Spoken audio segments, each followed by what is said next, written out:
ఒక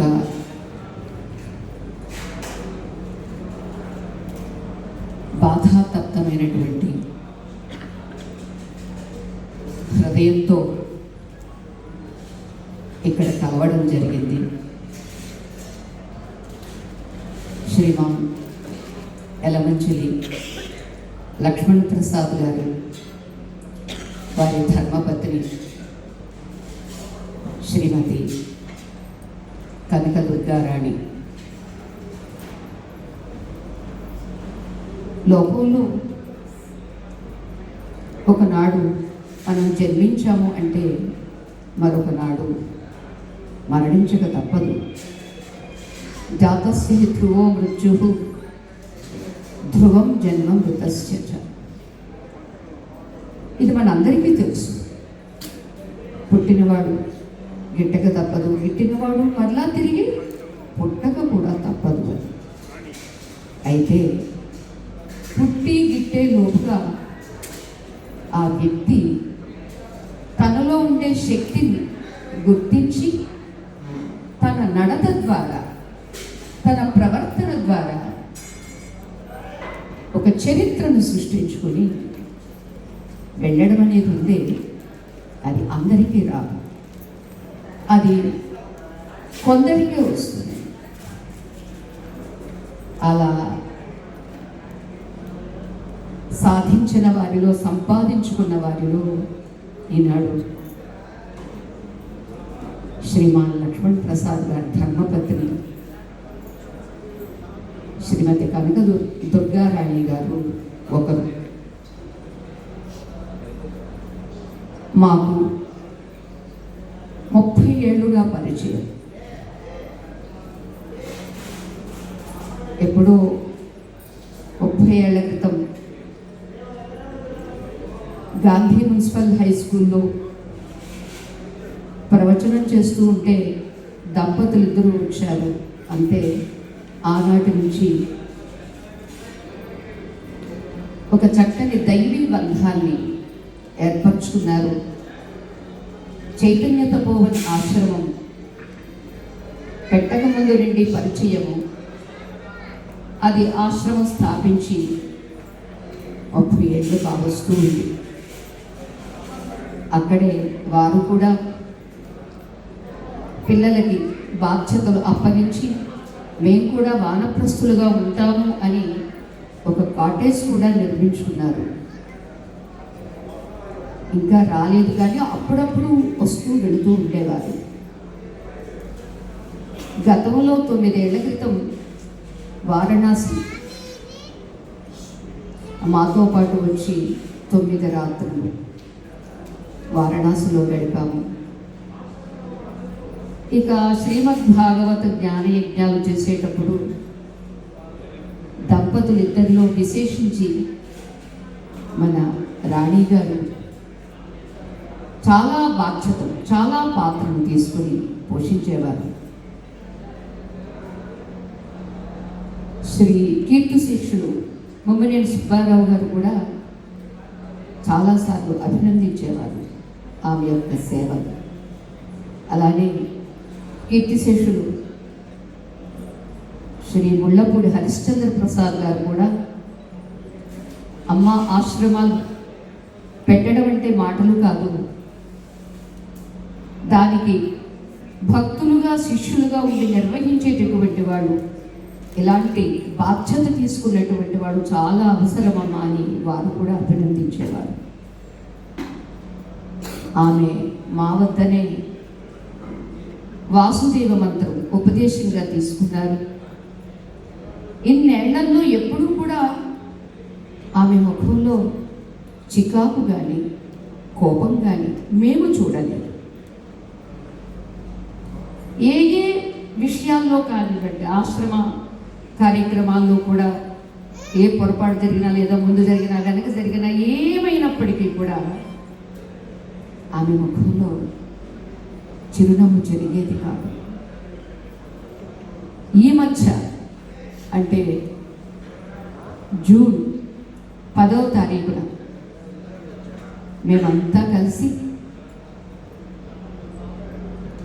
మొత్తం 300 మంది ద్వారకలో ద్వారకాధీశుని యొక్క సన్నిధిలో శ్రీమద్ భాగవత సప్తాహం అని చెప్పడంతో ప్రసాద్ గారు, రాణి గారు కూడా వస్తాము అన్నారు. రండి అంటే నో అనలేదు. కాళ్ళు నొప్పులు కొంచెం అనీజీగా ఉంటుందంటే పర్వాలేదు, ఇంట్లో ఉన్న ప్రారంభం తప్పదు కదా, సత్సంగంలో ఉంటే ప్రారంభం కాసేపు మిమ్మల్ని విడిచిపెడుతుంది అని అంటే ఇక దానికి మరలా ఆలోచిస్తాము అనే మాట కూడా అనకుండా ఆ దంపతులు ఇద్దరూ వచ్చారు. ఆ 7 రోజులు అంటే ఉదయం 3 గంటలు, సాయంత్రం 3 గంటలు, ఇక మిగిలిన సమయం దర్శనాలు, స్నానాలు, గోమతి సముద్ర ఆ రెండింటి స్నానాలు, ఇలా మొత్తానికి ఒక పరీక్షిత్ చక్రవర్తి 7 రోజులు ఎంత భక్తి శ్రద్ధలతో విని జనన మరణాలు దేహానికే కానీ ఆత్మకు లేనే లేవు అని శ్రీ శుక మహర్షి ప్రబోధించారో ఆ ప్రబోధనం పరీక్షిత్ చక్రవర్తి విని ఆయనకు ఉండేటటువంటి శాపం తక్షక విషాగ్నికి 7వ రోజు దగ్ధమైపోతాడు అనేటటువంటి శాపానికి ముందే ఆ మహానుభావుడు శరీరం నుండి వేరుపడిపోయారు. మనందరికీ తెలుసు, వస్త్రం కన్నా మనం వేరుగా ఉన్నాము కాబట్టి రోజుకు 2 సార్లు 3 సార్లు వస్త్రాలు మనం మారుస్తూ ఉన్నాము. ఎలానో అదే విషయాన్ని గీతలో కూడా మనకి శ్రీకృష్ణ పరమాత్మ వాసాంసి జీర్ణాన్ని యథా విహాయ నవాని గురునాథ శరీరం అనేటటువంటి వస్త్రం ఎప్పుడైతే శిథిలం అవుతుందో దాన్ని విడిచిపెట్టి ఆ దేహి లేదా ఆత్మ లేదా మీ అందరి భాషలో చెప్పాలంటే జీవుడు అతడు మరొక శరీరం అనే వస్త్రాన్ని ధరిస్తాడు అని. అలా పరీక్షిత్ చక్రవర్తి శ్రవణం చేస్తూ చేస్తూ 5వ రోజునే వారు శరీరం నుండి వేరుపడిపోయారు అనేది మనకి శ్రీమద్ భాగవత ప్రమాణం. అక్కడ ఉన్నటువంటి వాళ్ళందరూ సహజంగా ఈవేళ ఎక్కువ సమయం కూర్చోలేరు, మాట్లాడకుండా ఉండలేరు. అయినప్పటికీ అందరూ కాసేపు లేచి నిలబడి లేదా కాసేపు కూర్చుని చేశారే కానీ మన ఈనాటి కనకదుర్గ రాణి గారు మాత్రం ఏ చైర్లో కూర్చున్నారో అలానే కూర్చున్నారు. సరే, మేము 19వ తారీఖుని దానికి వచ్చామండి. 17వ తారీఖు అయితే 2 రోజులు నాగేశ్వర దర్శనం, అలానే సోమనాథ దర్శనం, సరే ద్వారకాధీశుడు దర్శనం, అక్కడే 1 రోజులు ఉన్నాం కాబట్టి ఇవన్నీ చేసి వచ్చాము. ఇంకా ఆయా మధుర స్మృతులలోనే మేము మునిగి తేలుతూ ఉన్నామండి.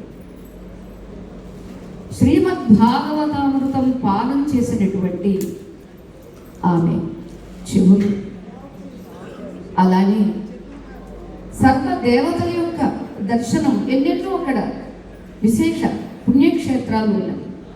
శ్రీకృష్ణ పరమాత్మ ఎక్కడ శరీరాన్ని విడిచిపెట్టారు, ఎక్కడ ఆ విలుకాడు ఆ వ్యాధులు బాణం వేశాడు, ఎక్కడ దానికి ముందుగానే రుక్మిణి శ్రీకృష్ణుల యొక్క కళ్యాణం అయింది, ఎక్కడ జనన మరణ రహితమైనటువంటి పుణ్యస్థానము అక్కడ మా సప్తపది ఉంటుంది అని ఎక్కడో విదర్భ దేశం నుంచి తీసుకొచ్చినటువంటి రుక్మిణి మాతతో శ్రీకృష్ణ పరమాత్మ ఎక్కడ సప్తపది వేశారు.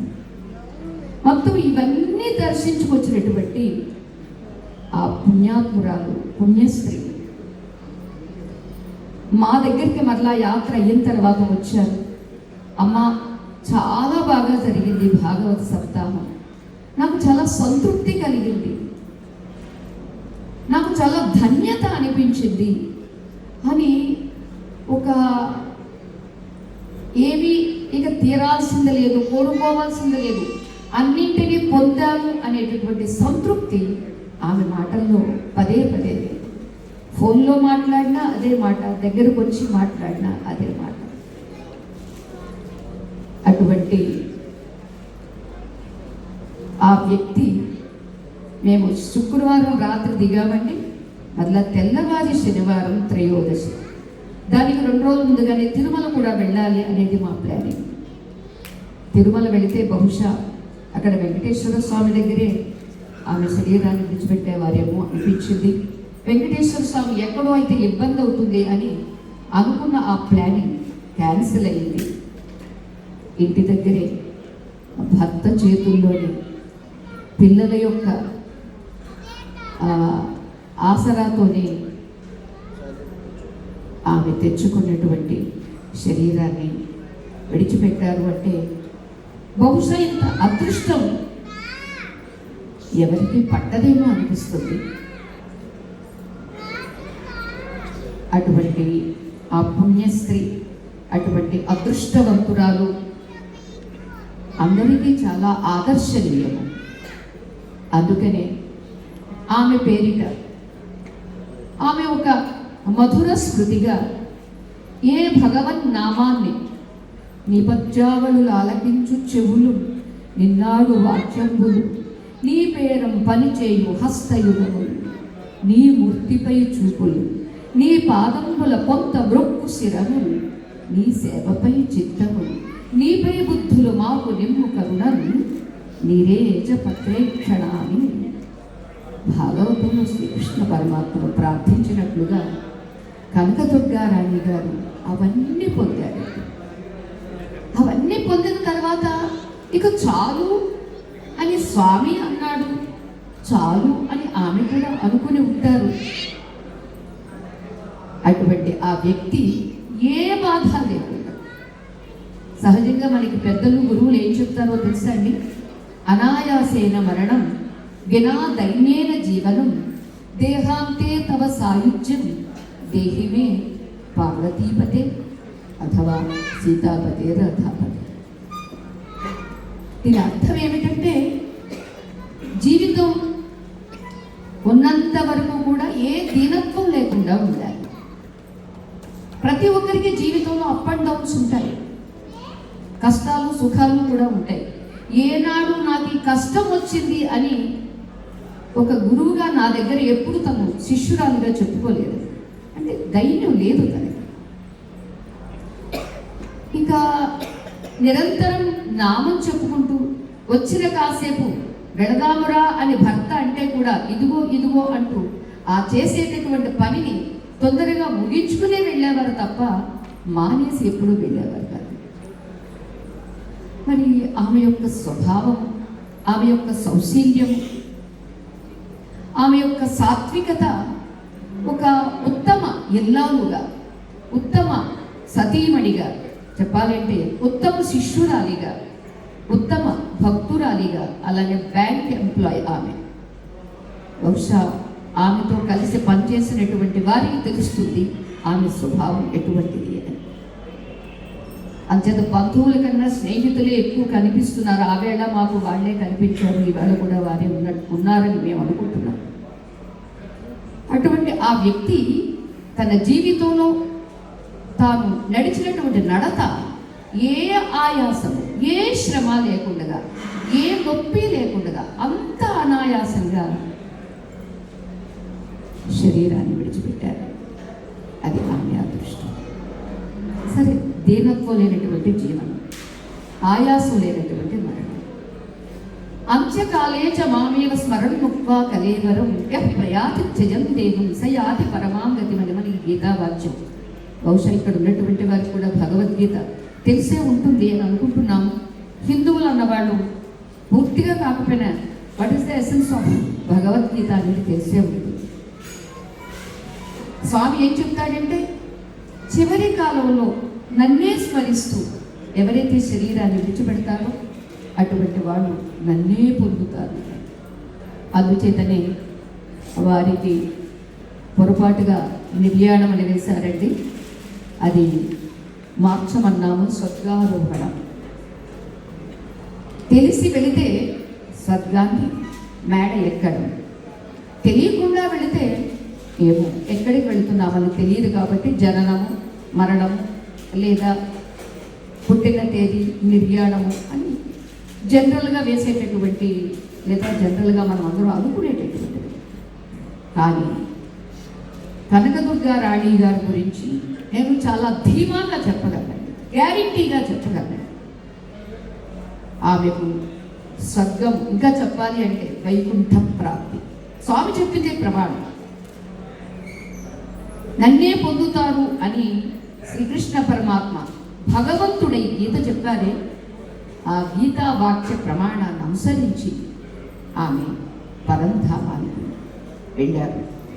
అయితే వెళ్ళినటువంటి ఆమె నడత, ఆమె జీవితం, ఆమె ప్రవర్తన మనందరికీ ఆదర్శం కావాలి. అందుకని ఒక్కసారి ఆమెలా నడుచుకోవడానికి వచ్చినటువంటి వారికి ప్రేరణ కావాలి అని మేమే ప్రసాద్ గారితో ఒక్కసారి మా శిష్యురాలైనందుకు మాకు గర్వకారణంగా ఉంది, మీకు ధర్మపత్ని అయినందుకు మీకు కూడా గర్వకారణమే. అయితే ఇన్నేళ్ళు 50 ఇంచుమించుగా 60 ఏళ్ళలో కలిసి ఉన్నటువంటి ఆ దాంపత్య జీవితంలో అకస్మాత్తుగా వితౌట్ ఎనీ డిసీజ్ అకస్మాత్తుగా జరగడంతో తట్టుకోవడం ఒక భర్తగా, అలానే వారి పిల్లలుగా చాలా కష్టం, సమయం పడుతుంది. సమయం పట్టినప్పటికీ కూడా ఆమెకై ఆమె చాలా అదృష్టవంతురాలు. ఆమె యొక్క మధుర స్మృతి, అంతేకాదు చెప్పుకున్నామే, వ్యక్తి అనేటటువంటిది వేసుకున్న డ్రెస్ పోతుందే తప్ప వేసుకున్నవాడు ఎప్పుడు ఉంటాడు, రాకపోకలే జరుగుతూ ఉంటాయి. అంచేత ఒకనాడు వచ్చామంటే కదా మరొక నాడు పోక తప్పదు. అయితే వచ్చేవాడెవడు, పోయేవాడెవడు, అది తెలుసుకోవడానికి వచ్చింది మన మానవ జన్మ.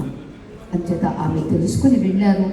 అదే బాటలో ప్రసాద్ గారు కూడా గీతా జ్ఞానాన్ని గుర్తు తెచ్చుకొని, నైనం చిందంతి శస్త్రాన్ని నజాయతే మ్రియతే వా కదాచిన్నాయం భూత్వా భవితా వా నభూత. ఎవరెవరో చెప్పిన మాటలు మనం నమ్ముతాము. సాక్షాత్తు శ్రీకృష్ణ పరమాత్మ చెప్పిన మాట మనం నమ్మవద్దా?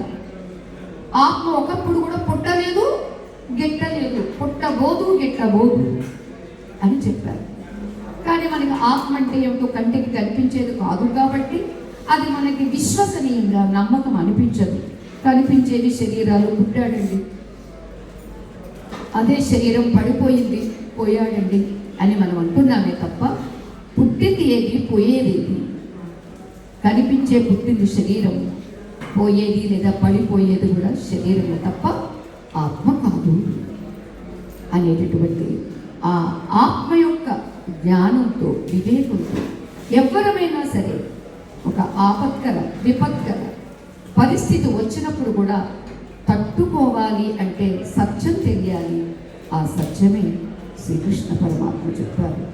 అంచేత ఆ సత్యమే ఈనాడు ప్రసాద్ గారికి, మరి ఎవరికైనా ఏనాడైనా జ్ఞానమే శరణ్యము, ఉన్నదొక్కటే సత్యము అని తెలిసినప్పుడు మనకి దుఃఖం రాకుండా ధైర్యం వస్తుంది. అదే ఆత్మస్థైర్యము. ఆ ఆత్మస్థైర్యంతో మన పాత్రలు ఏమిటి, మన పోర్షన్స్ ఏమిటి అనేది వివేకంతో మనం జీవితాన్ని సాగించుకోవాలి.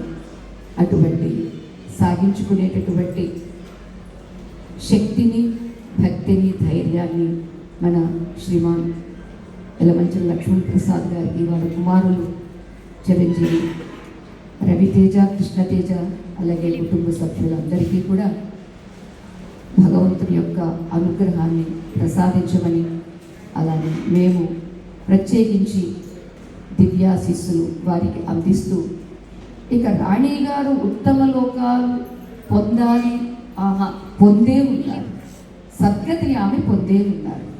అటువంటి సద్గతిని పొందిన కనకదుర్గా రాణి గారికి కూడా ఆత్మాభినందనలు, మనందరి యొక్క స్మరణలు, దివ్య స్మరణలు అని చెబుతూ మరొక్కసారి ఈ రాణి గారి ఒక దివ్య స్మృతిగా నారాయణీయం, ఎందుకంటే అక్కడ భాగవతం విని వచ్చాము, ఆ భాగవతాన్ని చాలా సంక్షిప్తం చేసి నారాయణీయంగా ఒక మహానుభావుడు రచించారు. అది వాళ్ళు చాలామంది సొంతంగా చదువుతున్నారు లేదా కొంతమంది నేర్చుకుంటున్నారు. దాన్ని కూడా ఇవాళ ఒక దివ్య స్మృతిగా రాణి గారి పేరిట అది మీ అందరికీ సమర్పించడం జరుగుతుంది. దానిలో నేర్చుకోవాలనుకున్న వారు కూడా మాకు కనెక్ట్ అయితే జూమ్లో అది నేర్చుకోవచ్చు. ఏది ఏమైనా మానవ జన్మ మాత్రం అరుదుగా వచ్చిందే తప్ప అకస్మాత్తుగాను లేకపోతే అప్రయత్నంగాను వచ్చేది కాదు. శాస్త్రం చెబుతుంది, శతకోటి జన్మ సుకృతై పుణ్యైర్వినా లభ్యతే అని. 100 కోట్ల జన్మలలో చేసుకున్నటువంటి పుణ్యకర్మ వల్ల మానవ జన్మ వచ్చింది. మరి వచ్చిన మానవ జన్మ ధర్మంగా నడుచుకో, స్వరూపం మోక్షమని తెలుసుకో. ఇవి రెండు చెబుతున్నాయి. ఆ రెండింటికి మధ్యలో అర్ధకామాలు ఉన్నాయి. ధర్మంతో కూడిన ధనాన్ని సంపాదించు, ధర్మంతో కూడిన కామాన్ని అనుభవించు, తద్వారా నీ స్వరూపం మోక్షము అని తెలుస్తుంది. అంచేత అది మీకు ఒక్కసారి ఈ నిమిత్తంగా మన శ్రీమతి కనకదుర్గారాణి గారి స్మృత్యంజలిగా ఒక దివ్య స్మృతిగా గుర్తు చేసుకోవడం జరిగింది. మీ అందరికీ మా అభినందనలు. మరొక్కసారి అందరికీ భగవదాశీస్సులు, మా దివ్యాశీస్సులు అందిస్తూ స్వస్తి.